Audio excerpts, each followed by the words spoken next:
No, já vás tady všechny vítám vás na dnešním webináři Jak být vidět online. Jsem moc ráda, že jste si udělali čas a připojili jste se k nám. A dnešní setkání vlastně bude zaměřené na to, jak jako finanční poradci můžete efektivně využívat online prostředí k získávání nových klientů.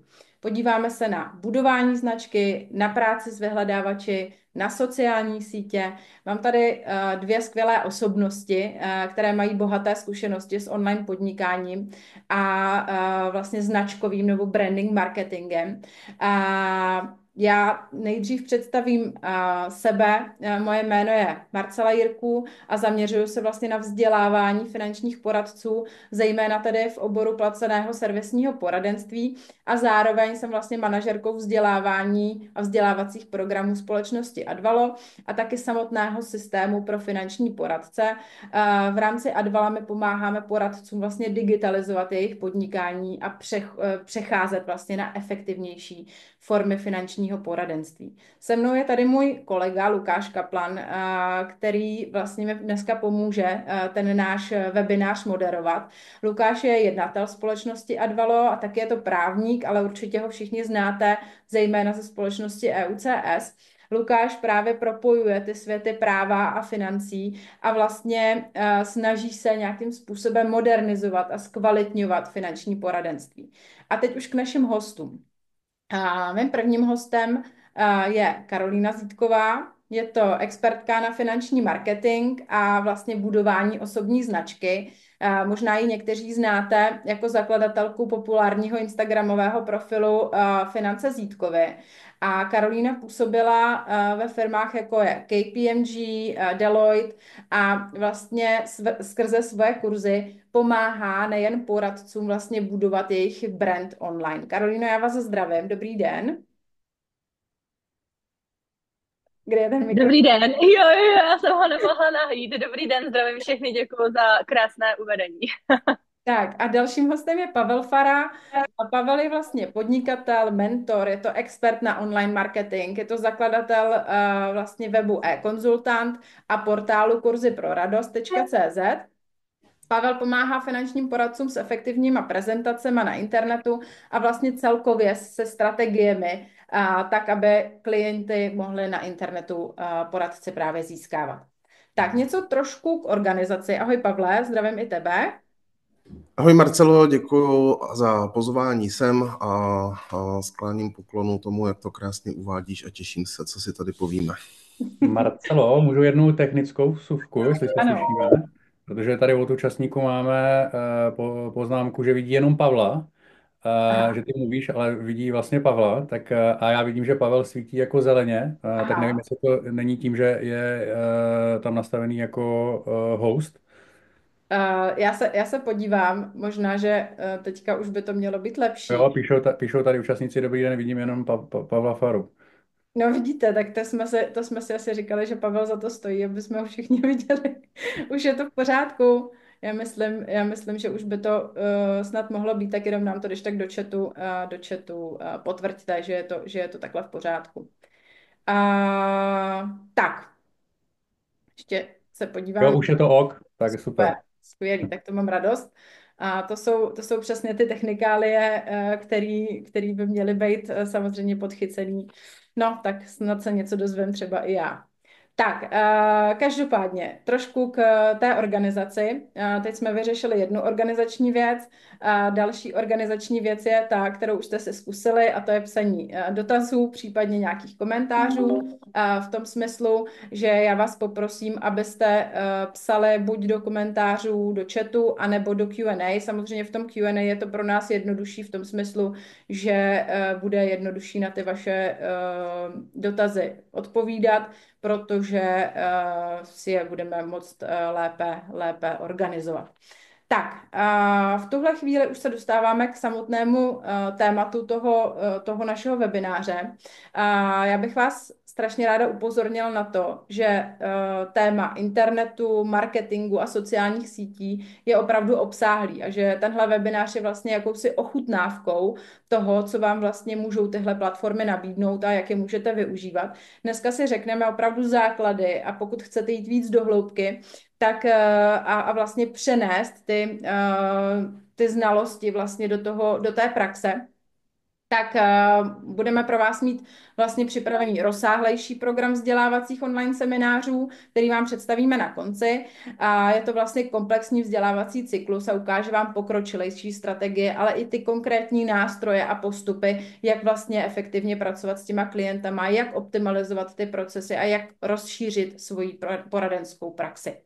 A samotní hosté vlastně pořádají nějaké kurzy, které vám určitě představí a bude možné vlastně se s nimi domluvit a případně se vlastně podívat do toho úplného podhoubí toho, co oni nabízejí. Tak, poslední zpráva, než začneme s těmi otázkami, je ta, že ještě příští týden nás čeká další z online webinářů, kterého se můžete vlastně zúčastnit a je to webinář na téma AI pro finanční poradce, takže jenom abyste s tím počítali a případně se přihlásili, protože informace vám přijdou spolu s dnešním záznamem, takže příští týden ještě pro vás máme další webinář. A teď už se podíváme na ten hlavní blok, to znamená na ty samotné otázky.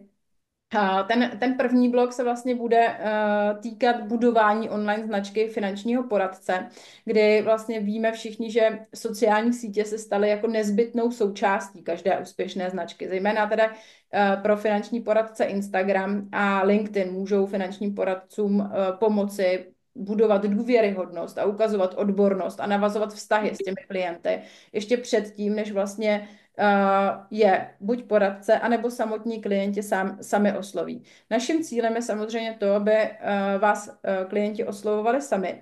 A proto já jsem si pozvala Karolínu, která vlastně sama se svým manželem čerpá klienty z Instagramu, kde je oslovují lidé a ona vlastně každý měsíc říkala, že jí chodí dotazy, jak se můžou lidé stát jejími klienty a ona vlastně má možnost si z těch lidí vybírat a ti lidé už jako vědí, co vlastně od ní očekávat a jak bude ta spolupráce fungovat. Karolíno, já vás tady poprosím, abyste si pustila už mikrofon a moje první otázka zní. Všichni asi chápeme, že je důležité mít nějaké niše, nějaký téma, na který já budu mluvit. A tady nás propojuje asi hodně téma finance, investice, finanční poradenství.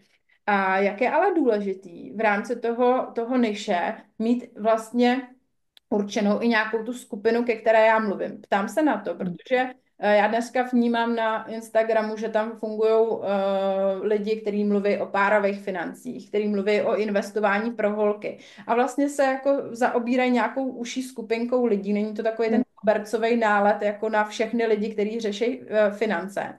Jak je třeba tohle důležitý téma, vybrat si tu nějakou skupinu, ke který já budu mluvit? Já si myslím, že to je docela velmi jako klíčový, protože co já jsem se jako naučila hned jako ze začátku, je, že ten, kdo mluví ke všem, nemluví ve výsledku k nikomu, protože nikdy nemůže člověk jako oslovit fakt opravdu jako každýho, tak aby to bylo jako efektivní.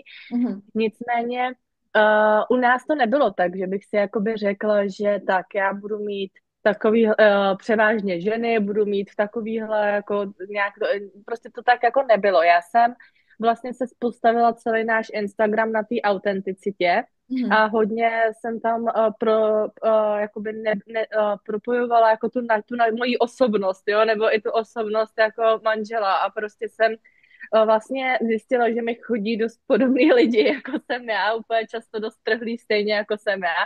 Takže mi přijde, že tím, že jsem na tom postavila třeba ten Instagram, tak jsem automaticky začala opravdu, jako, a řešila jsem i tam ty věci, které řešíme my, nebo který jsem řešila, když jsem byla na vejšce, jakoby ještě jako student, tak mi logicky začaly chodit lidi, kteří byli buď studenti vejšky, anebo lidi ve stejné věkové kategorii, kteří řeší to, co já.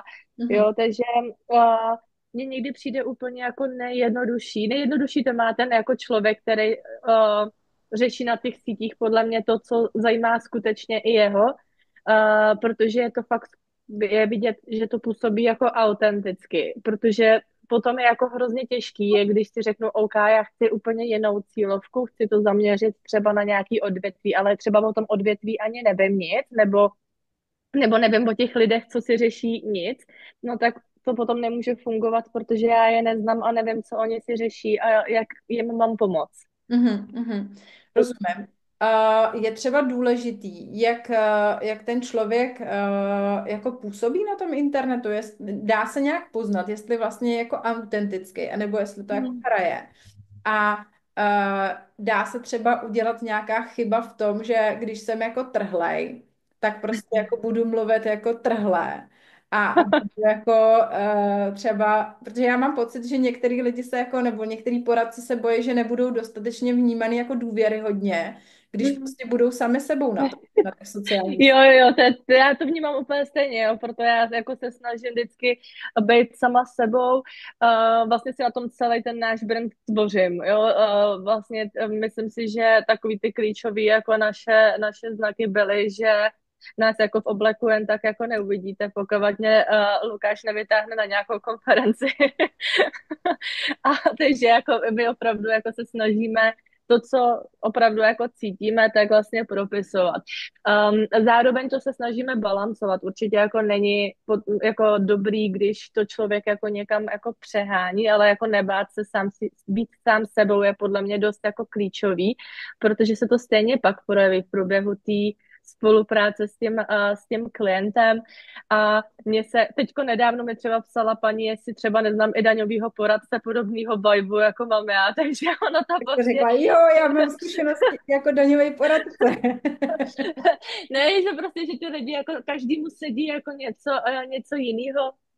A nemyslím si, že je potřeba se jako bát být sám sebou, když to samozřejmě potom je potřeba vyvážit a já se jako zase nebojím tam vystoupit a ukázat i tu moji profesionální jako stránku a ukázat, že třeba lidi sice ví, že jsem možná trhlá, ale zase ví, že jako velká moje jako to, co já tam hodně prosazuju, je vzdělávání finančních poradců, takže v tu chvíli já se nebojím být trhlá, protože ví, že jakoby moje další hodnota je ve vzdělávání. Mhm. A jinak poznat to jde určitě.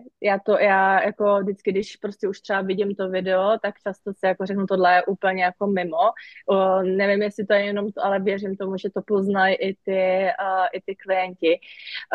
Myslím si, že nejvíc asi takovej kontroverzní jako příklad můžu dát, když jsem viděla působícího jednoho poradce na sítích, kdy to nechci jako kritizovat, ale fakt to k sobě jako jenom pro ten příklad bylo, kdy v jednom videu působil jako velký profesionál, jako v obleku, říká fakt jako tak seriózně působil vlastně.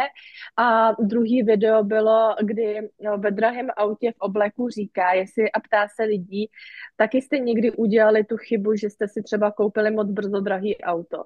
Jo, tak vlastně to míří na úplně jako jiný lidi. Tak buď teda já jsem ten jako seriózní a budu dávat seriózní jako rady, ale když se mi někdo v obleku bude ptát, jestli jsem někdy udělala chybu a koupila jsem si brzo jako drahý jako auto, tak já nemám pocit, že nevěřím mu to, jako kdyby se třeba ptal, jako, když to řeknu, nevím, v nějakým ležerním oblečení, prostě jako tak na pohodu, prostě jako kamarád, Mhm. tak mi to dává prostě větší smysl, než když někdo z vrchu se mě na to jakoby, jako takhle ptát. Myslím si, že ty sociální sítě jsou hodně i o takový té psychologii a koukat na to, jak by na mě asi tohle působilo, kdybych to někde jako viděl. Mhm. Máme tady dotaz. Já tady mám i nějaký zvednutý ruce. Budu ráda, když nám to napíšete, aby jsme se fakt jako mohli držet toho tématu a nebourali to tady, případně klidně to nechte zvednutý ruce, já vám dám možnost vlastně zeptat se na konci, takže klidně. Ale mám tady ještě dotaz. Dobrý den, prosím vás, jak hodně důležité je dávat i příspěvky z osobního života, případně jak často a v jakém poměru k pracovním příspěvkům dáváte i tyhle zákulisní osobní informace. Mhm. Nemám to nějak jako osobně stanovený, od začátku jsem to jako vedla tak, že se jako nebojím sdílet i osobní jako věci, ale hlídám si nějakou jako hranici, co se týče toho a snažím se to jakoby sdílet, dávám to třeba v těch stories, jo, aby prostě člověk, který jako přijde, prostě se mi to tak líbí, není to jako nutnost, ale jako já tím, že jsem perfekcionista na grafiku, což není u mě jako žádná novinka, tak mě by se nelíbila moje fotka mezi hezkýma postama. Takže tak čistě jako osobní perfekcionismus, než že by to mělo být jako nějaký dogma. Myslím si, že je dobrý sdílet jako osobní příspěvky, ale není to nutnost. Ale myslím si, že to je dobrý z toho důvodu, že člověk potřebuje vědět, jaký jste jako člověk, aby vám jako poradci věřil, jo, jaký máte hodnoty, jestli on se stotožňuje s těma vašema hodnotama, protože když to jako jenom prostě, i když uvidím, jak ten člověk žije svůj život, tak umím třeba pochopit, tak nebo mám takový ten pocit, že mě pochopí, když já za ním přijdu, jo, že třeba u nás zase lidi ví, že milujeme cestování a jako ne úplně jako vždycky jako low costový, prostě má fakt jako rádi cestujeme a prostě jde na to docela velká jako část našich jako financí, léto v podstatě trávíme často úplně mimo Českou jako republiku, takže se k nám prostě nebojí přijít lidi, kteří mají prioritu mít jako každý rok budget i na to cestování a ne všechno jenom investovat. Chodí k nám lidi, který jejich priorita není jenom hromadit majetek, když to řeknu špatně, ale chodí k nám i lidi, kteří chtějí si užívat život tady a teď, protože to vidí, že bychom měli mít pro to pochopení. Mhm. A mám tady další dotaz. Jestli je dobrý dělit třeba profily na odbornou stránku financí, kde prostě řeším ty klientské věci, a potom třeba na profil, kde budu dělat nábor, spíš na ty manažerské věci, nebo je lepší prostě mít jeden a tam vlastně to sdílet všechno? Jo, tohle co jsem nedávno si řešila, protože můj manžel se teď hodně aktivuje jako v té náborové stránce, sice jako nepředstavujte se prosím nějaký jako masivní nábor, ale tím, že jako těch klientů ten Instagram generuje dost, tak jsme dospěli k závěru, že by bylo jako fajn mít nějaký jako parťáky vycvičený a ono to není úplně jako jednoduchý dostat jako finančního poradce do nějakého bodu zlomu, kdy už mu můžete svěřit i svoje jako klienty. Takže tohle to jsem poměrně teďko nedávno řešila, jestli si vytvořit i jako stránku, kde budeme jako řešit čistě jako nábor nebo to zapracovat pod vlastně osobní značkou naší. A nebyl to nakonec můj názor jenom, ale i naší jako marketingové agentury a i jako co mám jako koučku na tohle, tak jsme dospěli do toho, že to je lepší dělat pod jedním, že to je strašně náročný vůbec jako vypiplat jako nějaký Instagram, na to se ještě zaměřovat svoje síly na 2 Instagramy. Je dobrý to mít v nějakém poměru. Jestliže moje jakoby primární jako furt je ta poradenská stránka, furt nás vnímám v první řadě jako poradce, než jako vedoucí, jako ty, co vedou vlastně tu strukturovanou nějakou firmu, tak furt většina našich příspěvků musí být klientským způsobem zaměřený. Takže my, když jsme se třeba o tom bavili, tak na 4 příspěvky by mohl být jeden třeba zaměřený na nábor. Zatím ani k tomu jsme teda jako nedospěli, ale takovýhle smýšlení jsme ohledně toho měli. Děkuju. A ještě mě napadá, hodně se řeší jako algoritmy na sociálních sítích. A je potřeba to nějakým způsobem řešit. To je ta jedna část té otázky. A druhá část té otázky, jaký vlastně vůbec já můžu třeba konkrétně na tom Instagramu tvořit nějaký ten feed, jaký příspěvky můžu tvořit a který třeba z těch příspěvků mají teďka ten nejlepší organický dosah, aspoň třeba pro vás. No, jako pro nás, vzhledem k tomu, že za posledních 14 dní, tak nás má asi jako hrozně rád, takže asi tak za posledních 14 dní jsem řešila asi 4 zablokování v rámci Instagramu, že mě zakázali postovat, odepisovat lidem, takže teď jsem byla víc času na podpoře, než na těch sítích.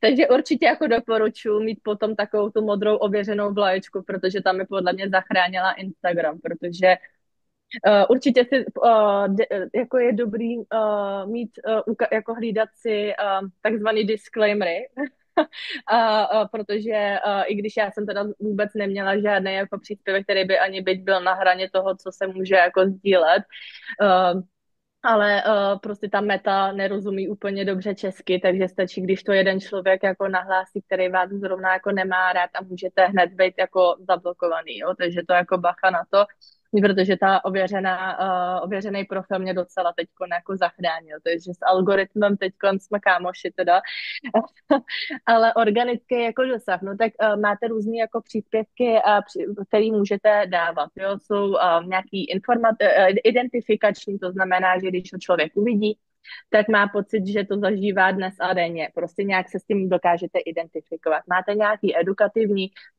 ty už ze svého názvu jakoby vypovídají o tom, že tam chcete něco sdělit, něco nějak vzdělat to své publikum. Můžete mít třeba nějaký autoritativní, kde ukazujete svoji podstatu, své hodnoty, aby ty lidi jako zase věděli, za jaký názor vy na to máte.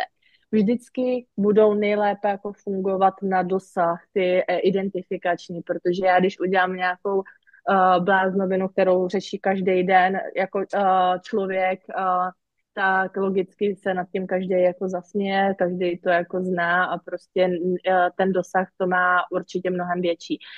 Problém je ten, že musí to odpovídat vaší cílovce. Já si hodně jako všímám s tím, že finanční poradci tohle kouzlo identifikačních jakoby příspěvků jako objevili, ale ono jako problém je ten, že většina jako finančních poradců si neuvědomují, že pak cílí třeba ne na ty úplně na tu dobrou cílovou skupinu, na který třeba vydělají nějaký peníze, když budu mluvit biznisově.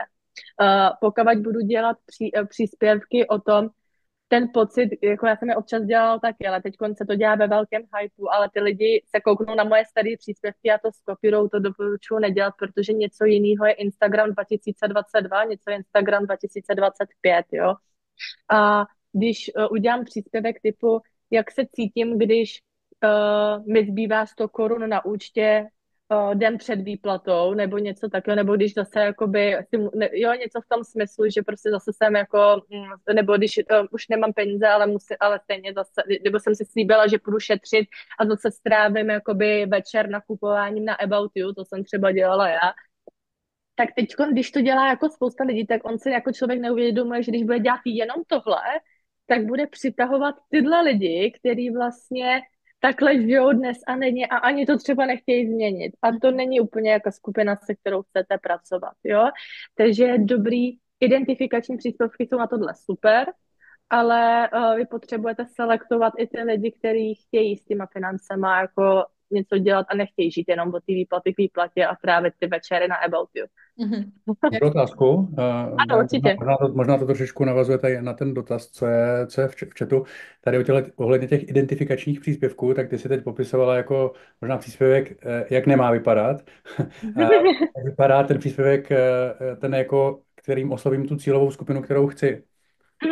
Já si jako myslím, že to není, že takhle nemá vypadat, ale že je potřeba to vyvážit, jo? Že určitě jako zase, když někdo bude dělat čistě vzdělávací příspěvky a bude furt do vás dávat informace o tom, co je jako, nevím, investic a jaký by měly být limity na invaliditě a já nevím, tak vás to nebude bavit. Lidi se jdou na sociální sítě bavit, takže je dobrý mít nějaký balans. Balans je jako nejlepší vždycky jako ve všem hledat balans a proto já říkám, že je fajn udělat někdy něco, čím pobavím, ale zase někde, kde ty lidi třeba i vzdělám, nebo ukážu tu svoji odbornost. To je, myslím si, že jako docela jako zásadní, protože když ty lidi nebudou vědět, že teda krom toho, že dělám blbosti na Instagramu, něco i v té hlavě mám, tak nebudou mít jako důvod vlastně udělat ten krok a přijít na tu schůzku.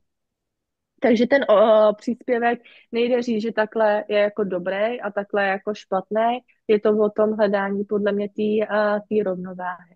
Mm-hmm. Tady je možná ještě takový doplňující jako téma, že vlastně cílovka je velký téma. To asi bude pro každého trošku něco jiného. A tady píše Veronika, že hodně o tom hlásá Terka Kasasová a vím, že je potřeba cílit na určitou skupinu a jsou to právě ti lidé, co neví, jak pracovat s penězmi a jaké benefity jim to přinese, když se to naučí.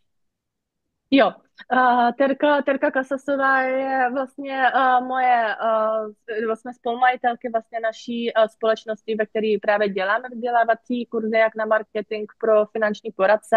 Abych dala tady do kontextu, je to krom toho i vlastně člověk, který mi pomohl na začátku s tím Instagramem tohle všechno uchopit a momentálně mám i jako osobní koučku na tady to, protože když už děláte ten Instagram x let, tak je dobrý, když na tom nejste někdy jednou za čas jako sám. Takže ano, tam vlastně, jak jsem říkala, na začátku přišlo uvědomění, že ta cílovka je velký téma a to jsem si právě uvědomila díky Tereze. A tam mi právě jako pomohlo, že vlastně myslím si, že když bych měla dát nějakou jako zásadní věc, kterou je důležitý pochopit, je, že musíte komunikovat to, co lidi řeší, aby věděli, že vy máte odpověď na to, co oni jako řeší. Ale když nemáte tu cílovku nebo jako nevíte, co ty lidi řeší, tak nemůžete dát jako odpověď na všechno. Jo? Dobrý je se podívat třeba na ty klienty, jo? Jestliže už nejste úplně začínající poradce a máte aspoň pár klientů jako za sebou, tak nevím, jak u vás, u nás často řeší lidi to samý jako dokola v té dané věkové kategorii. No a když na to udělám vlastně příspěvek, kdy řeknu, už jste někdy řešili, že, a oni samozřejmě, že jo, tak chtějí vědět, jak to jako dopadne. A tak vlastně komunikujete to, že jim už dáte nějakou odpověď, třeba i na ty stories, tak to potom může doběhnout k tomu, že oni si tu schůzku zarezervujou. Jo, největší problém, co jsme s Terezou řešili, je, že nám vlastně v těch multilevelových společnostech je často, protože většinou tam poradci prostě začínají dávat do hlavy, že finanční poradce může pomoct každému, že máme jako v podstatě produkt pro každýho, ať už je mu 18 nebo je mu 60, jestli jako je to student, anebo jestli to zaměstnanec, podnikatel, vlastně fakt jako pro každýho. Problém je, že každý ten poradce si vyslechne, že se máme orientovat na bonitní klientelu. Přičemž často z nich chce teda orientovat na bonitní klientelu, ale člověk neví ani, co si pod tou bonitní klientelou má jako představit. A když jste se ještě s nějakým fakt jako bonitním klientem jako nikdy nesetkali, tak já jsem prostě toho názoru, že nemůžete vědět, co takový lidi vůbec jako řeší, protože já to jakoby vidím, co ty příspěvky třeba lidi dělají za účelem toho, že chtějí se dostat k bonitním klientům a já vždycky říkám, můj otec, já jsem z bonitní jakoby rodiny, netajím se tím, můj otec dosáhnul finanční nezávislosti ve 40, takže jakoby myslím si, že jakoby v tomhle ohledu jsem byla hodně u toho, kdy vím, co jako bonitní klienti jako tak nějak cca řeší a co neřeší. A vy to musíte vědět taky, než na ně budete jako cílit, aspoň se s nějakýma potkat, vyzkusit je oslovit nějak a pak teprve aspoň na to můžete dělat jako obsah, protože řeší úplně jako jiný věci, než to, jestli už si dají kafe venku nebo doma. A Kájo, já ještě tady mám poslední dotaz, nebo respektive já jich tady mám ještě trošku víc, ale necháme to potom na ten konec, aby jsme taky se podívali na tu druhou část, na toho Pavla, protože my samozřejmě ještě budeme mít v rámci toho našeho dalšího cyklu školení, tam půjdeme asi trošku víc do hloubky a já se na to hrozně těším, protože ty sociální sítě jsou ohromně zajímavý téma a vy o tom hrozně hezky jako mluvíte. Já vás sama jako sleduju na tom Instagramu a vždycky se jako u toho hrozně pobavím, takže já jsem jako přední fanoušek jako finance Zítkově. Ale máme tady ještě dotaz, jaký máte názor na příspěvek, kde se část informací řekne a část jako se najde v popisku. Tak jestli je to OK, nebo jestli to třeba nefunguje, funguje, jak na to koukáte? Jo, já popisky lidi jako moc nečtou, já jako myslím si, že to někdy může fungovat, ale všechno zase se vrátím k tomu, všechno je jako po balancu, jako ten Instagram funguje často o tom jako kombinace. Prostě třeba i když jako, nevím, chci, aby dát výzvu k akci, aby se mi teda lidi zarezervovali na schůzku, tak jednou dám odkaz, jednou řeknu, že to je link v bio a jednou napiš slovo tohle a já ti to pošlu do zprávy. Prostě ten algoritmus někdy pošle dopředu to, někdy to. Je to někdy, mně to přijde spíš jako náhoda, nemyslím si, že to má nějaký jasný jako pravidla, co funguje a co nefunguje. Myslím si, že tady se vždycky osvědčí to, že je lepší jako diverzifikovat a zkusit jednou to a jednou to prostě. Jasně. OK, já děkuju. Skočíme na druhý téma. Já samozřejmě tady vnímám ty dotazy, které případně tady ještě na Káju máte, vnímám vaše zvednuté ruce, necháme do té další části. Teď dám slovo Pavlovi, který vlastně bude mluvit o tom, že dneska vlastně internet je hlavním zdrojem informací pro většinu lidí. A pokud ty vaši klienti nebo kdokoliv hledá vlastně finančního poradce, s největší pravděpodobností začne ho hledat na Google. A proto je strašně důležitý mít nastavený správně SEO, je určitě důležitý digitální marketing, aby se ty lidi mohli rozhodnout o tom, jestli se stanou vaším klientem. A samozřejmě to, jestli tyhle všechny věci máte zvládnutý a máte správně nastavený, taky ovlivňuje to, jestli vás ten váš potenciální klient najde anebo ne. Takže já předám teďka slovo Pavlovi, aby mohl vlastně s námi rozjet tohle téma. Pavel má pro vás připravenou krátkou prezentaci. Pokud tam nedojde k tomu, že bychom se dozvěděli to, co já tady mám jako otázky, tak samozřejmě se budu ptát a stejně tak vy pište vaše dotazy do Q&A nebo do komentářů. Děkuji ti, Marcelo, za krásný úvod. Ještě musím pochválit taky Karolínu, kterou jsem teda se zájmem poslouchal, a musím se přiznat k tomu, že Finance Zítkově, že vás sleduju a vím, že jste z Plzně a už si několik měsíců říkám, že vám někdy napíšu nebo zavolám, že bychom, protože já jsem z Rokycan, jsme blízko sebe, že bychom se mohli potkat. Tak to je takový akcelerátor, tak se, Karolíno, připravte, že já vám napíšu nebo zavolám. Určitě, tak doufám, že jste nekoukal na naši firmu na Google, protože to je úplně blbě nastavené. No, to by mohlo být právě předmětem toho setkání, že bychom se vzájemně ochytřili a spojili síly. Tak dobrý. Já jsem si připravil krátkou prezentaci, protože když mi Marcela říkala to téma, tak já zpravidla na tohleto téma dělám půldenní školení. Takže já budu méně mluvit a víc ukazovat obrázky a pak mám v závěru pro vás, já tomu říkám desatero, co byste měli na internetu dělat, aby vám to fungovalo. Takže nakonec potom, tam už nebudou slajdy, to vám jenom řeknu, takže koho to bude zajímat, tak si připravte papír a tušku a napište si to. A kdo si myslí, že nemá smysl si to psát, protože když to desatero budou vědět všichni, tak si to stejně napište, protože většina lidí se na to vyprdne a stejně to neudělá. Takže si nebudete mít s kým konkurovat, to bude v pohodě. Pak si tady můžeme ukázat, jestli zbyde čas nějaký příklady, který nám to dosvědčí, že to tak je. Takže já teď dám sdílet tu obrazovku. Marcelo, prosím tě, jenom mi řekni, co je vidět. Vidíme. Výborně. Takže tohleto mi napsal nedávno před asi 3 týdnama jeden účastník jednoho mýho programu, David Dívek, který říká: hej, zdravím přátelé, dnes se mi ozval pán, který bude řešit hypotéku. Na dotaz, odkud se známe, jsem dostal skvělou odpověď. Neznáme, ale na Google jste na mě při hledání vyskočil jako jednička tady v tom našem regionu. A pak nás tam teda chválí. To je na úvod takový sdělení, který možná v kostce vede k tomu, abych vás ukotvil v tom tématu. Tohle to je jeden obrázek, který představuje, kdo jsem, co dělám. Vidíme obrázky, je pořád to, jak být vidět online. Jo, nepřehazují se ty slajdy. Výborně, takže... Jo, teď je tam... Jo, takže tady je ten obrázek a teď je tam, jak být vidět online, jo? Takže to nepůjde pustit jako prezentace, ale to nám nevadí, to zvládneme i bez toho. Takže tady je ten post od toho, nebo post, je to zpráva z WhatsAppu od toho Davida. A tady to je teda představení toho, co dělám.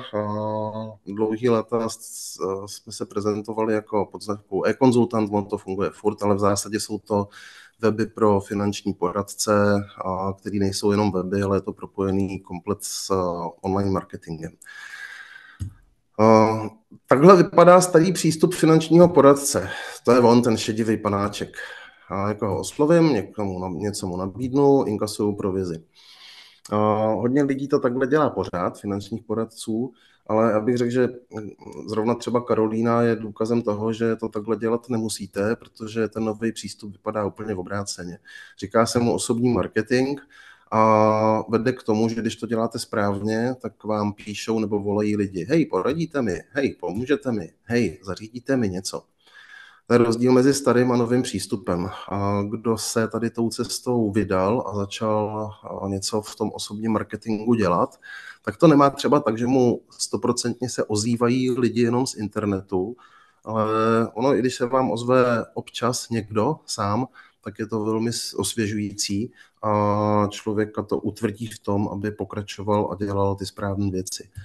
No a já teďko se na ten internet podívám úplně z obráceného pólu než právě Karolína, protože Karolína tady ukazovala věci, které jsou kolem těch sociálních sítí, dělá je dobře a určitě má smysl je dělat, ale já se na to podívám z pohledu toho, co za aktivity dělají na internetu jiní lidi a jak se může stát, že dopadnete jako ten David Žídek, že vám najednou někdo zavolá a řekne, hej, já jsem si tady hledal finančního poradce a ty jsi se mi zobrazil na první stránce vyhledávání. Jsou takový 3 úrovně vyhledávání, co lidi dělají. Prakticky, v praxi to může být tak, že a často to tak je, že se s vámi někdo potká, nebo si o vás někde přečte, nebo vás vidí na sociálních sítích. A chce se od vás dozvědět víc. Takže prostě dá jednoduše do vyhledávání vaše jméno. V praxi to může být typický dotaz, zrovna ten David Žídek. Podle toho, kde se váš počítač a vy nacházíte, tak ten Google zohledňuje i to místo. A pokud David Žídek nebo jakýkoliv jiný finanční poradce má dobře zpracované ty věci, o kterých tady budu v závěru mluvit v tom desateru, tak mu prostě vyskočíte na první stránce. Jak už jsem jednou říkal, stojí za to udělat a nepřemýšlet o tom, že když to takhle udělají všichni finanční poradci, tak vám to nebude fungovat, protože drtivá většina se na to vyprdne. Opakuji, vyprdne. A další úroveň vyhledávání, která je, tak je, že do toho vyhledávání dá vaše jméno a profesi. Tohleto zpravidla budou dělat lidi u jmen, který jsou takový ty typický český jména. Já jsem tady měl Petr Novák. Petr Novák, když jste, tak vám asi vypadne zpěvák, nebo já nevím, kdo vám vypadne. Průměrně inteligentní člověk, kterýmu se to stane, tak prostě upřesní tou profesí a dá tam David Žídek, finanční poradce. Tady toho lze dosáhnout ještě snadněji, abyste se zobrazovali na prvním místě vyhledávání. Co ale dá trochu víc práce, tak je tohleto, a to vám ale přinese nejvíc ovoce. A to je 3. úroveň vyhledávání. Když ve vašem regionu bude někdo hledat finančního poradce, nebo řešit hypotéku, nebo pojistku, nebo já nevím co, tak prostě bude dávat do toho Google dotazy tadyhle na ty věci, které řeší. Takže finanční poradce. On tam ani nemusí dopisovat to, že hledá finančního poradce v Bruntálu, protože znovu, jako ten jeho počítač se někde nachází a Google to vidí, nebo telefon, když to hledá z telefonu. Takže mu nabídne finanční poradce z okolí. No a když budete na prvním místě, tak máte asi tu největší šanci, že se ozve zrovna vám, ale dobrý je usilovat o to, abyste byli aspoň na první stránce toho vyhledávání, protože když vám vyskočí výsledek vyhledávání, tak málo kdo jde a dívá se až na tu druhou stránku, že by se překliknul dál. Můžeme si potom tady ukázat nějaký příklady, když zbyde čas. Já teď tím nechci zdržovat, protože jsou důležitější věci, které vám chci ukázat, a to je to desatero. 10 věcí, na kterých záleží. Já tu prezentaci vypnu, mám tady na posledním obrázku ještě jednou, kdybyste chtěli víc informací, tak ať na tom chytrýwebporadce.cz anebo na slovensku.sk, tak najdete odkazy i na naše vzdělávací programy a jeden z nich právě se jmenuje Co dělat na internetu. A tímhletím já bych skončil, vypnu to sdílení.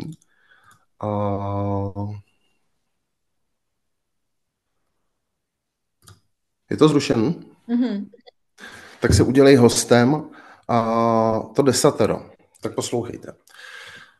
To je to, co jsem říkal, že si vemte papír a tušku, já na to nemám prezentaci, protože to je zpracovan trochu jinak. První věc z toho desatera je váš web. Když se otevře váš web, tak tam musí vyskočit rozumně vypadající člověk a musí být zřetelný, co dělá. A pak spousta dalších věcí, kromě jiného pro SEO a podobné věci je potřeba tam mít udělaný obsah. Jak jsem tady ukazoval ty služby, které děláme, tak ty právě sdružují web, obsah a e-mail marketing. a jak jsem tady možná někoho ranil, ale já věřím, že tady nebudou ty lidi, který jsem raňoval, že se na to vyprdnou.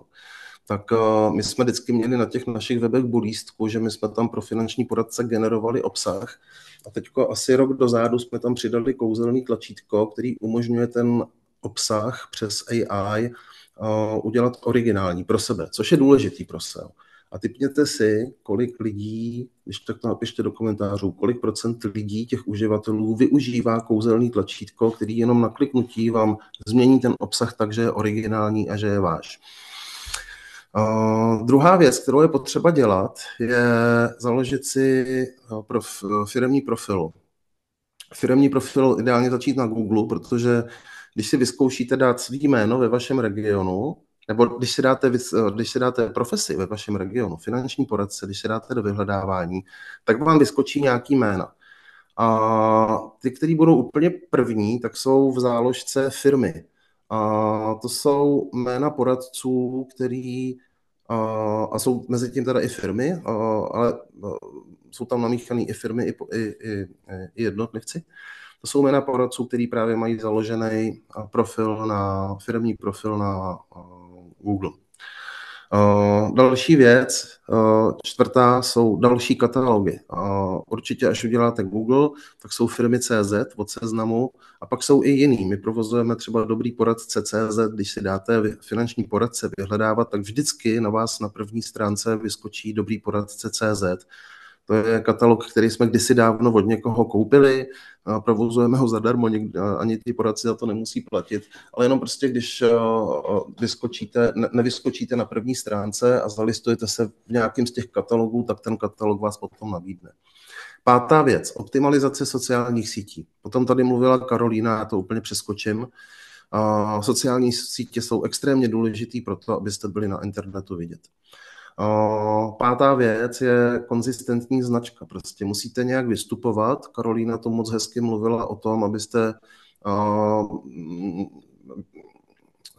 dodržovali nějakou integritu, že prostě je blbý v jednom příspěvku vystupovat tak, že oslovujete bonitní a v druhém budete oslovovat nějaký hejsky. Prostě na něco se fokusujte a vystupujte tak pořád. A s tím je dobrý spojit nějaký vizuální styl, s tím brandingem. Je to téma, na který najdete spoustu článků a jsou i firmy, které se na to specializují, ale je důležité s tím začít něco dělat, jestli to neděláte.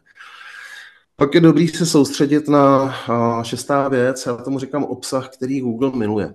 Co Google miluje, tak uvidíte, když si zase dáte do vyhledávání buď to svoje jméno nebo tu profesi, tak vám zobrazí nějaký lidi a bude vám zobrazovat, jak jsem říkal, v úvodu ty, kteří mají založenou firmu, ale pak vám bude zobrazovat videa, obrázky, obsah, články.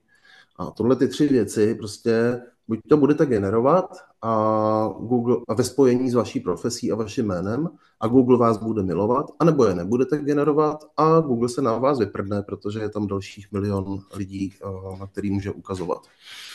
Samotnou kapitolou potom za 7. jsou videa. Obecně videa, ale samozřejmě Google a YouTube jedno jest, takže je potřeba udělat aspoň nějaký videa. Zase, když si někoho vyhledáte, tak jedna z kategorií těch odkazů jsou videa YouTube. Prostě buď to tam budete, nebo tam nebudete. Dobrá zpráva pro vás, který jste pracovitý, je, že většina lidí se na to vyprdne, protože říkají takové věci. A vypadám blbě před videem, a já nemám kameru, a já nevím, co bych tam říkal. A takhle to dělá většina. A vy, když vystoupíte z řady, tak vás Google bude milovat, protože nebudete mezi partou těch pitomců, který se na to vyprdnou, protože jsou jiní jako vši. Další 8. věc je, já tomu říkám, praktický vychytávky a drobnosti. A řeknu jich jenom pár a jednu takovou hodně důležitou. Já sám jsem si prošel za svý období různýma firmama. Začínal jsem v nejmenovaný oranžový pojišťovně Nacional Nederlanden, tam jsem byl nejdýl, pak jsem byl, a tam jsem to strašně miloval a já bych dejchal za tu firmu. A fakt, že jo. Ale pak přišel prostě tam nějaký pošuk a já jsem zjistil, že nechci být mezi těma, co bude vyměňovat. kdo to zná, tu historii, nějaký Heger, to byl hrozný pitomec. A ten tam začal vyhazovat střední management, mezi kterým jsem byl já, a vždycky jel od východu na západ. A když už bylo vidět, že dojde i na mě, tak jsem šel na inzerát do České pojišťovny, kde jsem teda se zdržel asi 5-6 let a kopal jsem za tu firmu, měl jsem ji hrozně rád. Proč to říkám? Že řada lidí dělá to, že vezme svůj firemní mail a s tím mailem si různě zakládá někde profily a zachází prostě s mailem tak, jako že ho budu mít do smrti. Tak to není. Vy potřebujete svůj e-mail, který končí jako u mě, třeba dneska končí e-mail pavelfara@pavelfara.cz. Tohle to je něco, co vám nikdy nikdo nesebere a takhle je potřeba s tím zacházet. Adresy, profily, to, co jste dřív dělali na internetu, všechno tam je vidět. Takže dělejte s rozmyslem to, co tam děláte a nezapomínejte i po sobě uklízet. 9. z 10 je všechno vyzkoušet a ověřit. To, co jsem vám tady říkal, tak můžou být keci. Třeba jsem si to všechno vymyslel. Takže běžte na internet a napište tam svoje jméno a napište tam potom svoje jméno ve spojení s finančním poradcem a pak tam napište jenom finanční poradce a podívejte se, co to ukáže. A ty lidi, kteří vám to ukáže, pokud tam nebudete, tak se podívejte, co dělají a inspirujte se. No a poslední z toho 10 je reference. Zapomeňte na to, že když budete dobrý, tak lidi budou někam chodit a psát reference. To udělá občas někdo, ale vy potřebujete, aby to psalo co nejvíc lidí. Takže je potřeba každému, u koho vidíte, že je s vámi spokojený, říkat něco jako hej, jestli jsi se mnou spokojený, tak je sice moc pěkný, že to říkáš mě, ale co by mi pomohlo, kdybych mohl tady tvoji referenci někde zveřejnit. Takže tady máš odkaz na můj firemní profil na Google a pak ještě mi dovol, abych tu tvoji referenci mohl vystavit u sebe na internetu. Konec hlášení v českém jazyce, to bylo 10. Děkuju za to, že jste mě umožnili se tady představit a ochytřit finanční poradce, kteří nejsou líní jako vši a něco dělají, protože já si ověřím, kolik lidí z toho dnešního webináře v plzeňském regionu bude vidět. A Pavle, ty jsi říkal, že mají typovat, kolik procent teda kliklo na to tlačítko, tak kolik procent to bylo? No já to řeknu rovnou, 5. Jo, protože tady máme jako 0%, 1%, do 10%, do 5%, takže jsme nebyli úplně daleko od pravdy. A vy jste zmínili oba vlastně, jste trošku... Máme jedno číslo, které jsme včera zrovna si říkali. My máme tam jako spoustu různých šablon, jo, protože většina lidí, co nás nezná, tak říká konzultant nebo ten chytrý web poradce, tam máte všichni stejný weby. A vždycky říkám, no víte, proč máme všichni stejný weby, protože tam máme 20 šablon asi v 2000 různých barevných modifikacích, ale většina uživatelů dělá to, že si vezme tu první v pořadí. Jo, jasně. Aby s tím neměli moc práce. Vy jste oba mluvili trošku o AI. Ty jsi říkal, že vlastně už to je propojený v rámci toho nástroje, protože já chápu, že marketing jako takovej není vůbec jednoduchý dělat, pokud vlastně ještě jsem finanční poradce, nejsem nějaký odborník na marketing. Můžou mi nějakým způsobem, a teďka klidně oba můžete odpovídat, můžou mi nějakým způsobem pomoci vlastně nějaký AI nástroje, aplikace a podobně. Já třeba vím, že spousta lidí na Instagramu využívá ManyChat nebo podobný nástroje. Tak co je to, co vlastně se jako vyplatí třeba řešit a od jaký chvíle se to vyplatí řešit? My jsme dělali zrovna před týdnem, já teda budu velmi krátkej, a pak slovo Karolíně.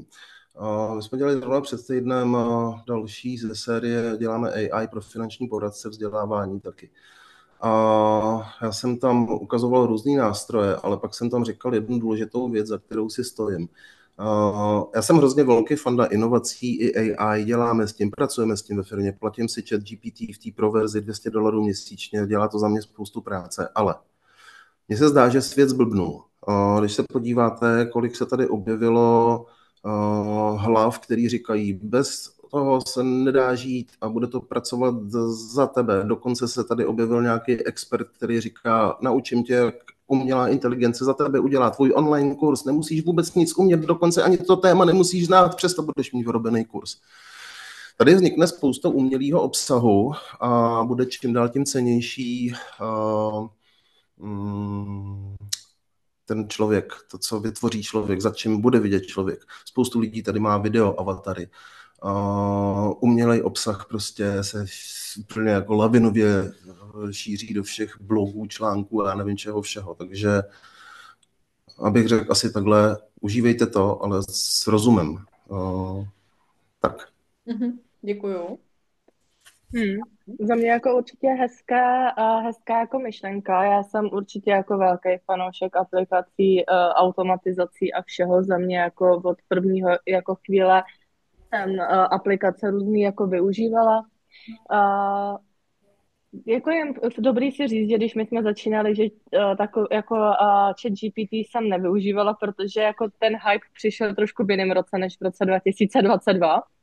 Takže vždycky, když mi někdo jako říká, že neví, co tvořit, tak já říkám, pane bože, tak jako tady ten chat vymyslí prostě strašně věcí, jakože jednodušší už to být jako jednodušší podmínky začít s Instagramem nebo s něčím, jako už nikdy jako snad asi nebudou, než jako právě teď, protože já jsem fakt jako každý příspěvek musela předtím jako vymýšlet od začátku, neměla, jako nepřišlo mi tady třeba, když napíšu dneska chatu, ať mi dá 30 návrhů na příspěvky, tak polovina z nich bude použitelných, jo, takže jako myslím si, že tohle určitě je dobrý. ManyChat znám, už mi taky navrhovali, ať to jako vyzkouším, asi jako jak na co, jo, já si myslím, že je opravdu, jako ManyChat je strašně jednoduchý používat pro ty, co neví, co to je, tak to znamená, že když vám někdo napíše nějaký klíčový slovo, ať už jakoby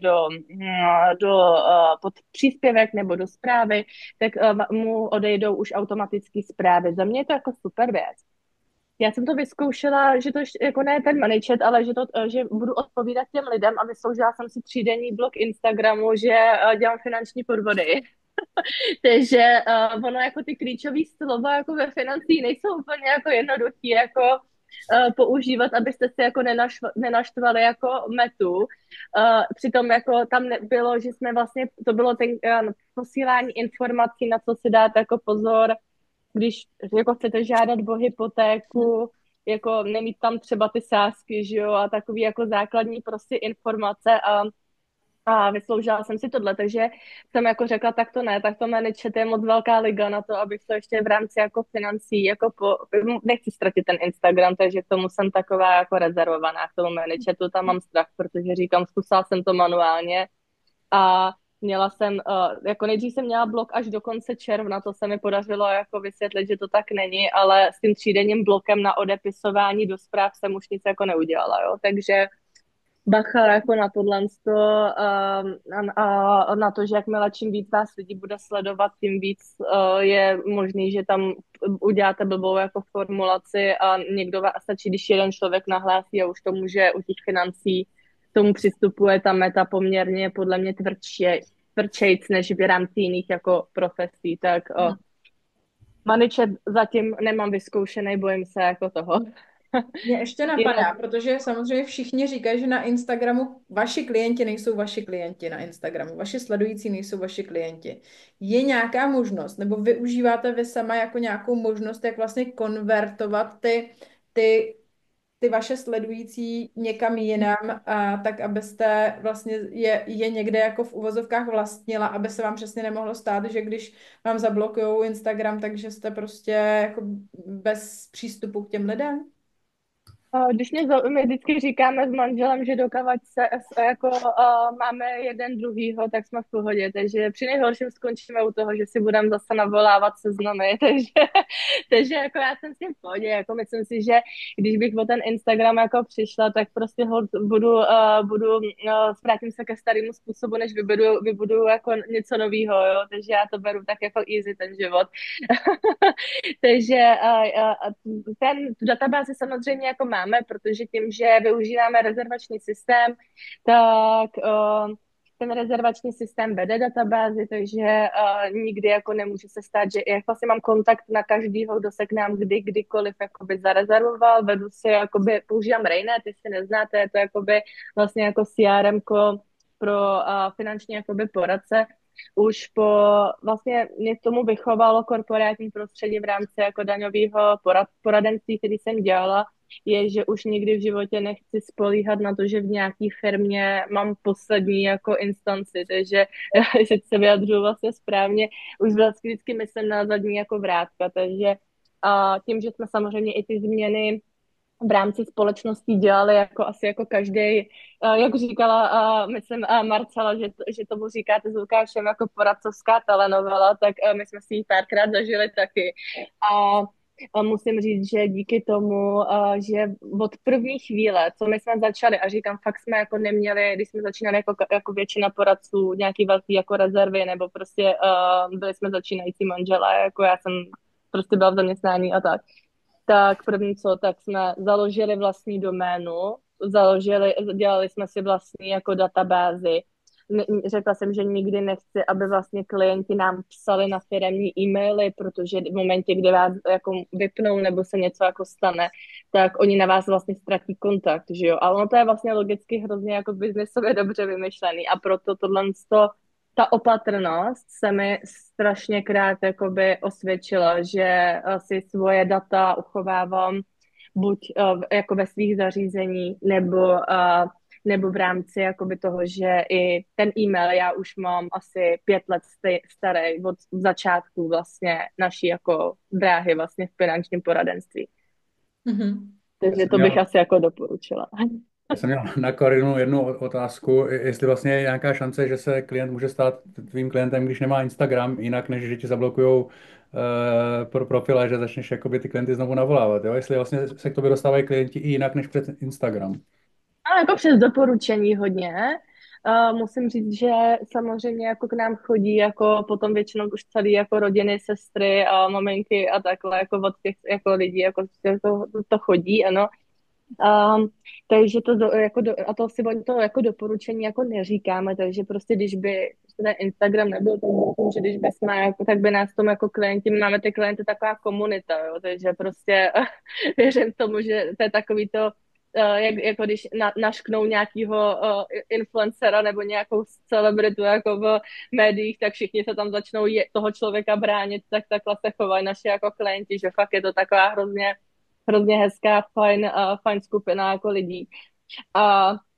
Takže vím, že by nás jako nejvíc to podpořili, aby kdyby se jako tohle to stalo, nebo aspoň tomu jako věřím. Web máme, web jsem dělala sama. Budeme ho jako určitě předělávat, protože myslím si, že už jako nesedí tomu, kam jsme se jako posunuli i v rámci jako vzdělávání.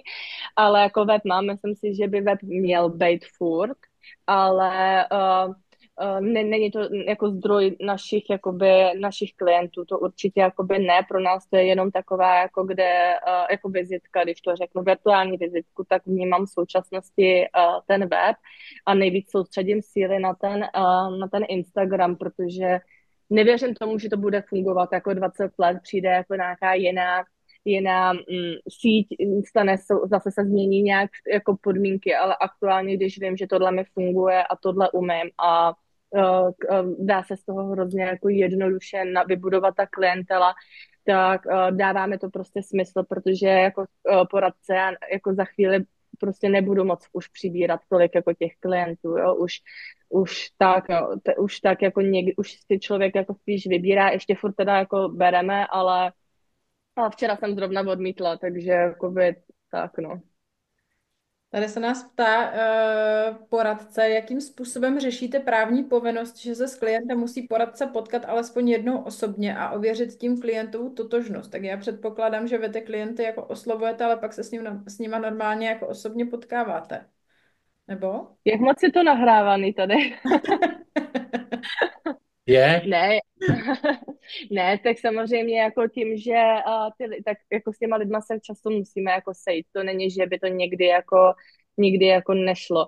Ale prostě je to strašně těžký jako tohle téma. Jo, zrovna dneska jsem to řešila s mojí mámy, který jsem volala, že to je vtipný, že tohle tu povinnost jako máme a čím víc to jako ty jako ta Česká národní banka nebo vlastně ty instituce prověřují a hlídají. A že jsem vlastně teď četla, že budou přibývat virtuální pobočky pohotovostí, takže jsem říkala, že super, až jako mě nebude dobře, tak já se připojím na Zoom a vyšetří mě lékař, ale jako životní pojištění po internetu to v žádném případě. To jsou jako takový jako paradoxy. Ne, tak co se týče toho, my se snažíme jako ty lidi, když to jde, tak jako samozřejmě potkat, to jako určitě je dobrý, no. Super, já tady mám 2 zvednuté ruce, tak já zkusím Radka, jestli stále ještě má nějaký dotaz, tak Radek může mluvit, má ale vypnutý mikrofon, tak jestli to bylo něco, co jste s námi chtěl sdílet, nebo se na něco zeptat, Radku. Tak, nevím. A potom ještě tady má zvednutou ruku Michal, tak jemu taky dovolím, aby případně se mohl k nám připojit a zeptat se. Takže já dám vteřinku, jestli to náhodou nebylo jenom omylem. A mezi tím já tady s vámi nasdílím ještě posledních pár informací, než skončíme. Protože Karolína mluvila o Rainetu, mluvila vlastně, nebo bavili jsme se i o tom, že využívá nějaké AI nástroje, bavili jsme se o tom, že půjdeme více do hloubky, tak abyste se dozvěděli i o tomhle něco málo víc. Tak jedna věc, příští týden ve středu budeme se zabývat hodně dopodrobna AI pro finanční poradce.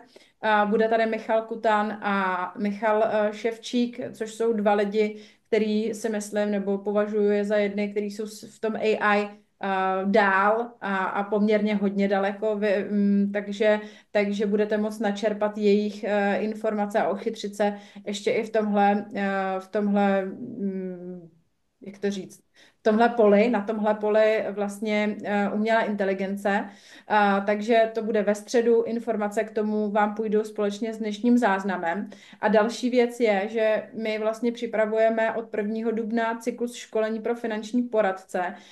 Je to placený cyklus, nicméně je to obrovská škála informací, které vás vlastně provedou vším, co by vás mohlo zajímat v rámci placeného poradenství, pokud ho chcete zavést trošku do praxe. Informace o tom samozřejmě taky dostanete do e-mailu, jenom řeknu, že Karolína bude jedním z těch hostů, kteří tam vlastně povedou tu lekci, která se bude zabývat vlastně sociálními sítěmi a myslím si, že tam už se opravdu dostaneme víc do hloubky a budeme tam řešit ty případové studie, o kterých jste si třeba dneska i trošku psali. Zatím tady neslyším, že by se tady k nám připojil někdo z lidí, kteří tady měli zvednutou ruku, tak předpokládám, že tady to byl asi omyl. Možná ještě teda zkusím, dávám slovo. Radku, slyšíme se? Ne. Tak, nevadí, veškeré informace od dnešku půjdou nejenom záznamem, ale spoustu informací dostanete i do vašich e-mailů. Já se s vámi pro dnešek loučím. Ještě můžu, když tak tam je ještě, já tady vidím ještě jeden dotaz, na který myslím, že jsme neodpověděli. A to bylo od pana Michala Zrny, kolik klientů se vám ozve za měsíc a z jakého dosahu konverze a jak dlouho trvalo budování Instagramu, než se přísun jako klientů začal stabilizovat a člověk z toho mohl žít. To jsme asi ještě neodpovídali. Neodpověděli. Jo, tak co se týče teda tohodle, tak ty první to budování jako toho Instagramu, my jsme začali Instagram na začátku května 8.5.2022 a měla jsem tam opravdu jako silnou disciplínu a věnovala jsem tomu opravdu dost času. První klient přišel v červenci, takže to bylo takový, že člověk vůbec nevěděl, co od toho čekat. Ty první klienti úplně jako nedopadly. Nebyly to, ona je dost poznat u lidí, kteří vás ten den začnou sledovat a tendenci jako zarezervovat tu schůzku, tak jsou to často lidi, kteří si s váma buď nesednou, protože vás neměli jako chuť nebo čas poznat, nebo si to vlastně jako ještě rozmyslí do té doby, jo? Nebo je to prostě takový to impulzivní rozhodnutí, že nejlepší, jako mám takový ty lidi, kteří přijdou a řeknou, já už vlastně nějakou dobu jako sleduju a teď jsem se jako rozhodla už jako přijít. To prostě vím, že už je jako v podstatě 100%, že tady už ten meč bude. Nejvíc, kdy už z toho člověk může jako začít žít, tak já jsem to měla vlastně už v září, jo, srpen, září, kdy už vlastně jsme jenom čekali, kdy nám všichni celý jako naše okolí říkali, no, je to jako, nevíš, jak to bude další měsíc a furt jsme jako čekali, kde ten propad jako přijde a ten propad jako nepřišel, jo, takže už tak nějak jako máme v podstatě stabilizovaný příjem už několik jako let. Ty propady tam nejsou jako znatelný a když, tak jako vím, že je to kvůli tomu, že jsem zrovna v té době líná jako něco na ten Instagram dělat, takže což byl třeba skoro celý minulý rok, protože tak nějak 10 až 15 klientů mě chodilo bez skoro žádný aktivity z toho Instagramu a to v rámci, když k tomu člověk má servisy, tak je naprosto jako už po těch letech jako dostačující, ne jako někdy i že jako moc, aby to vůbec jako zvládal. Teď jsme jako došli až do toho, že bychom to chtěli zase někam jako dostat ten Instagram, takže po roce konečně s ním zase něco jako dělám a zvyšujou se jakoby i ty schůzky, který z toho jako chodí. Takže zase pro nás, ale už to znamená, že musíme to odmítat, protože furt musíme být na stejných jako číslech. Jo, takže takhle. Myslím si, že když tomu člověk dá tu péči a vezme jako a bude, jako, tak je tam reálná jako šance, že když to má celý nějakou myšlenku, co chcete těm lidem sdělit, že to může mít jako úspěch pomalu, jako docela jako velký. Ale opravdu se jako nevyhnete tomu, co říkal Pavel, že bez jakoby videí to v dnešní době opravdu jakoby si myslím nebude. Bez ukazování svého obličeje to taky jakoby úplně nepůjde. Takže už jako, je otázkou si zodpovědět podle mě, jestli je to vůbec ta vaše cesta, protože tlačit se do sítí za mě za každou cenu není potřeba, protože je spoustu ještě efektivních cest, jak získávat jako klienty. A já vždycky manžel říkal, že by klidně se vrátil jako k jakýmukoliv volání a já jsem říkala, že když by Instagram jako za den na den nefungoval, tak prostě budu hledat lídový spolupráce u firem. Takže každému by se dělo něco jako jiného, nebo u realitních makléřů a tak. Není potřeba se táhnout do sítí, když jako je to pro vás, nemusí vás to asi i svým způsobem jako bavit, jestli to dává smysl. Já k tomu možná ještě doplním, nebo navážu Karolinu, jak říkala, že vlastně nemusí to být pro každýho. Tak mě v hlavě vlastně bliklo to, jak chystáme ten program těch placených webinářů, který začíná začátkem dubna. Tak tam právě bude, jak se řeknu, takový průřez trhu poradců, kteří právě někteří jakoby jsou vidět na sítích, někteří třeba sítě vůbec nemají, ale přesto mají tolik klientů, že je musí odmítat, ale všichni mají jako, řekněme, ten podobný mindset v tom, jak se starat o klienta a jak poskytovat tu klientskou péči. A tady je možná ta linka mezi tím, že tady prezentujeme jako digitální marketing a získávání klientů na internetu, a nebo jako jiné formy získávání klientů, ale jde o to pak, jak se o ty klienty staráte nebo dokážete dlouhodobě starat.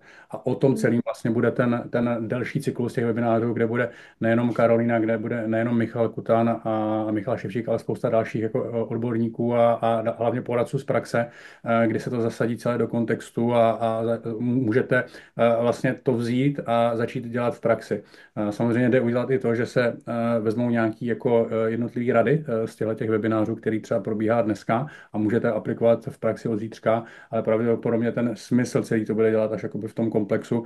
A já jsem moc rád, že vlastně Karolína je součástí toho cyklu těch webinářů, protože i s Karolínou jsme vedli docela dlouhé debaty o tom, jakým způsobem se vlastně jakoby poradenství dá poskytovat a vlastně i Karolína spěje tím směrem, jakože vlastně za finanční rady je si fajn od klientů jako nechat platit a nemusí být všechno postavený jenom na provizním poradenství. Tak to je jenom jako doplnění za mě a vlastně pozvánka nejenom na ten příští webinář, který bude o AI a je zdarma, ale zejména prostě na ten cyklus těch webinářů, který bude následovat.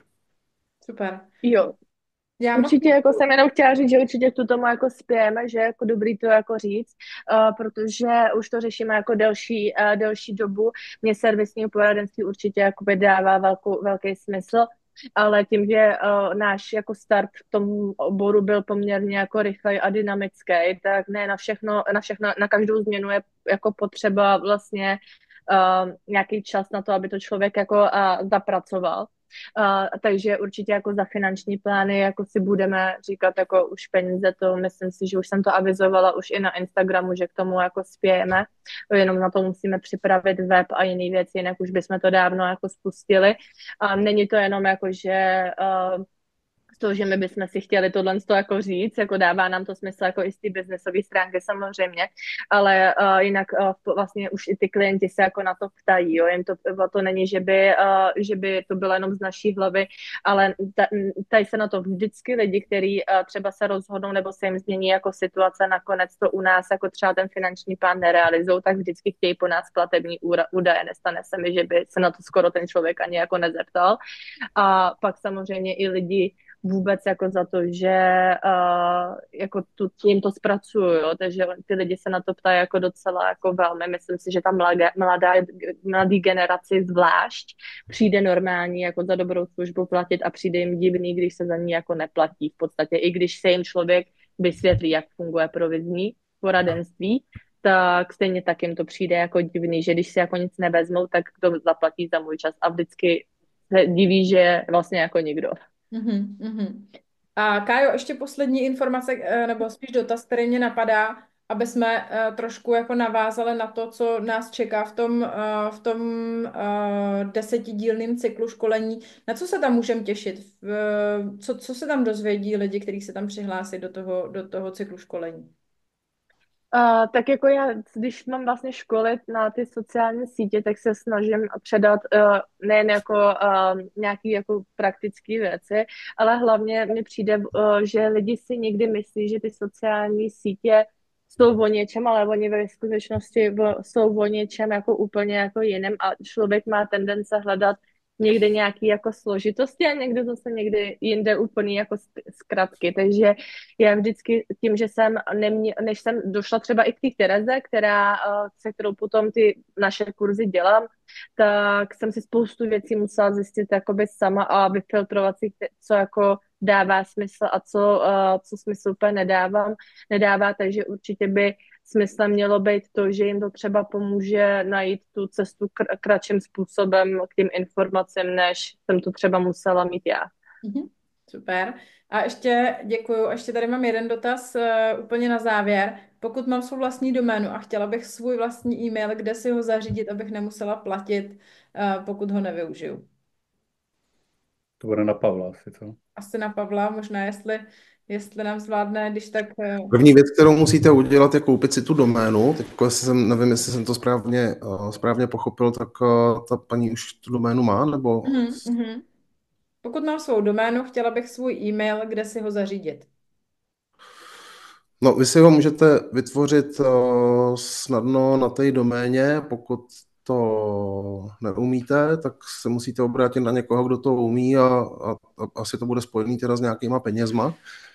Takže asi tak, pokud si jenom jako chcete blokovat tu doménu, tak tím, že ji máte koupenou, tím je to jasný. A jestli ten e-mail budete využívat, tak ho stejně musíte někde hostovat. A když ho budete někde hostovat, tak prostě ty služby stojí řádově 10 koruny.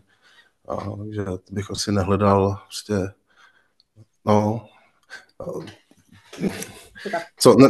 nedá se na všem ušetřit, nemá smysl šetřit pár korun za to, že budete mít nějakou službu. Vždycky je lepší spolupracovat s čarodějema první kategorie, než s čarodějema druhé kategorie, takže asi tak. No. Okay. Já jestli můžu jako za sebe, tak já určitě jako, myslím si, že v rámci jako rozvoje, když se člověk podívá i do nějakého budoucna, tak rozhodně co jako nechcete, je každou chvíli něco jako měnit, jo. Já tím, že jsem si jako ty aplikace a všechny věci furt jako střídala, protože mě nikdo neřekl, existuje Raynet, děje se Raynet, takže jsme měli jako, nejdřív jsme to měli v Numbers, pak jsme, no, protože to broker neřeknou, že jo, ať jdu na školení advala prostě.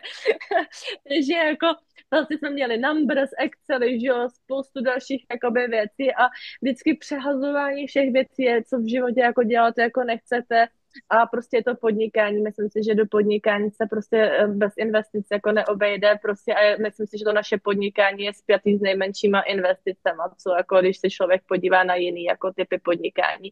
A pokud můžu jako doporučit a chcete myslet i na nějaký jako rozvoj, tak já bych prostě to nekomplikovala a my to máme prostě na Gmailu pod vlastní samozřejmě jako doménou a je to jako za mě jedna z nejlepších věcí, protože neplatím za Zoom, jo, předtím jsme měli Zoom a ještě jakoby e-mail, teď vlastně jakoby to máme vlastně v rámci Google Meetu, který jako lidi mi vyhodnotili, že i tím, že je jako v češtině, že je dobře jako pro ně obsluhovatelný, jako myslím běžní lidi se třeba úplně s tím Zoomem nekomunikují, takže jako je to jako zjednodušovat se ty věci někdy prostě nestojí to jako tak moc, jo. Podpořím, co říká Karolína, já využívám taky Gmail.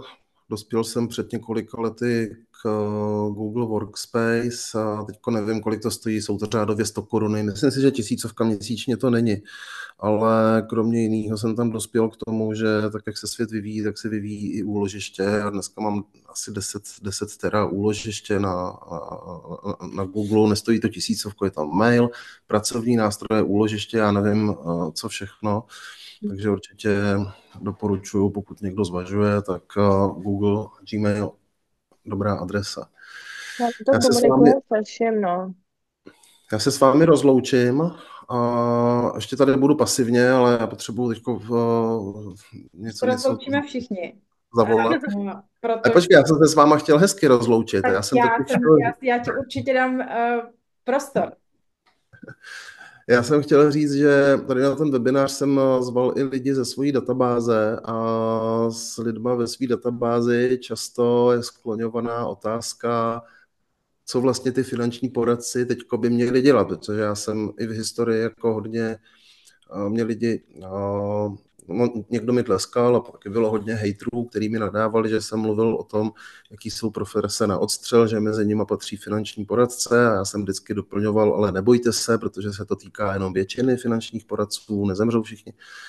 A často se skloňuje otázka, jako kam se to bude vyvíjet a já na to rád odpovídám, že nevím, ale jsou různý dobrý cesty a jednu z dobrých cest vidím právě v tom, že si podáte ruce tady s lidma, jako je Marcela a Lukáš, protože podle mýho dělají prostě správné věci a ukazují správné věci a vydat se tímhle směrem, kdo to tak cítí, určitě není chyba a je to správný směr. Asi bych se bál toho říkat, že to je jediný správný směr, protože ten svět se vyvíjí tak dynamicky, že těch příležitostí prostě dneska jich spoustu je a my je nevidíme a pak jich ještě spoustu bude, a který ještě ani neexistují. A tohle to si myslím, že je jeden z hodně dobrých směrů a budete ve velmi dobrých rukou. Takže tímhletím jsem se s vámi chtěl rozloučit a jsem rád, že jsem mohl tady ve vaší společnosti být. Moc děkujem. Jsme rádi, že jste se k nám dneska připojili. Karolíno, ještě dám slovo vám, abyste se rozloučila s účastníky. Jo, tak já určitě neumím se jako takhle hezky loučit, ale určitě děkuji, že jsem tu a že jsem tu mohla být. Doufám, že vás to tady nějakým způsobem jako inspirovalo a budu se případně těšit na to školení, že koho tam uvidím. To já se taky těším, že nás tady bude spousta, kteří se potkáme na základě tohohle nebo toho dalšího webináře. Lukáši, ještě dám slovo tobě, aby ses mohl rozloučit. Já už se vůbec neumím hezky loučit, jako pan Pavel a Karolína, takže já jenom poděkuji všem moc za účast a poděkuji hlavně tobě, Marcelo, za perfektní organizaci a moderaci debaty a tleskám. Těším se někdy příště na viděnou. Já vám strašně moc děkuji za to, že jste se k nám dneska všichni připojili. Uvidíme se příští týden ve středu, případně se uvidíme na našem cyklu školení. Veškeré informace vám přijdou do e-mailu a už se těším na vás na všechny. Můžeme se propojit i v rámci LinkedInu, anebo pokud byste měli nějaké dotazy, klidně mi napište e-mail, budu moc ráda. A teď už se s vámi opravdu loučím, mějte se krásně. Mějte se krásně. Naschledanou.